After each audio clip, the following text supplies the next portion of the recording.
শুক্রবার মানেই হচ্ছে পবিত্রতার ছোঁয়া।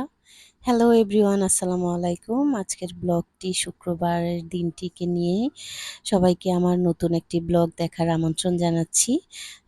তো আজকে আমি সকালবেলা নাস্তা শেষ করে এই তো আমি দুপুরবেলা আজকে এই গরমে খুব ইজি এবং মজাদার খাবার রান্না করছি। আজকে গরুর মাংস রান্না করব, করলা ভাজি আর আম ডাল করব।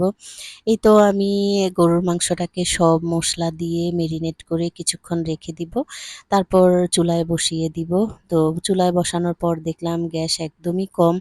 তো আস্তে আস্তে আমি ডাল রান্না করে ফেলেছিলাম আর এপাশ দিয়ে আমি আমার সালাডটা কেটে নিয়েছি। তো এই তো গরুর মাংসটা একদমই হয়ে গেছে।